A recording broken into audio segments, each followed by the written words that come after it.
ಮಾತರಂ, ಭಾರತ್ ಮಾತಾ ಕಿ ಜೈ. ನಮ್ಮ ಉಸಿರಿನ ಭಾಗ ಅದಾಗುವಂತೆ ಅದಾಗಬೇಕು. 150ನೇ ವರ್ಷದ ಈ ಸಂಭ್ರಮದಲ್ಲಿ ಒಂದೇ ಮಾತರಮ್ಮಿಗೆ ನಾವು ಕೊಡಬೇಕಂತ ಪ್ರಾಮುಖ್ಯತೆಯನ್ನ ಇನ್ನಷ್ಟು ನೀಡಬೇಕು. ನಮ್ಮ ದೇಶದಲ್ಲಿ ಜನಗಣಮನ ರಾಷ್ಟ್ರಗೀತೆ ಏನಿದೆಯೋ ಅದಕ್ಕೆ ಸರಿಸಮವಾದ ರಾಷ್ಟ್ರಗೀತೆ ಅಂತ ಒಂದೇ ಮಾತರಂ ಇದ್ದೇ ಇದೆ.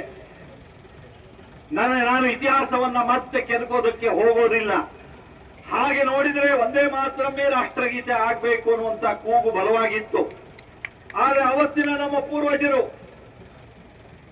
ಒಂದೇ ಮಾತರಮ್ಮೂ ಇರಲಿ, ಜೊತೆಗೆ ಆ ಬ್ರಿಟಿಷ್ ಅಧಿಕಾರಿಯನ್ನ ಸ್ವಾಗತಿಸೋದಕ್ಕೆ ರಚನೆ ಮಾಡಿರುವಂತ ಜನಗಳ ಮನವೂ ಇರಲಿ ಅಂತ ಎರಡನ್ನೂ ನಮಗೆ ಸೇರಿಸಿ ನಾವು ಇವತ್ತು ಅದನ್ನು ಒಪ್ಪಿಕೊಂಡು ಅದನ್ನು ಪಾಲಿಸ್ತಾ ಇದ್ದೇವೆ. ಮದುವೆ ಸ್ವಾತಂತ್ರ್ಯ ಹೋರಾಟಕ್ಕೆ ಒಂದೇ ಮಾತರಂ ಕೊಟ್ಟಂತ ಕೊಡುಗೆ ನಮಗೆ ಅದು ಸದಾ ಪ್ರೇರಣೆ ಅನ್ನೋದನ್ನ ಮತ್ತೊಮ್ಮೆ ಹೇಳ್ತಾ, ನಾವು ಈ ಒಂದೇ ಮಾತರಮನ್ನ 150ನೇ ವರ್ಷದಲ್ಲಿ ಮತ್ತೆ ಕಂಠಗಳಲ್ಲಿ ಒಂದೇ ಮಾತರಂ ಆ ಹಾಡು ನಮ್ಮಲ್ಲಿ ಪ್ರತಿಧ್ವನಿಸಬೇಕು.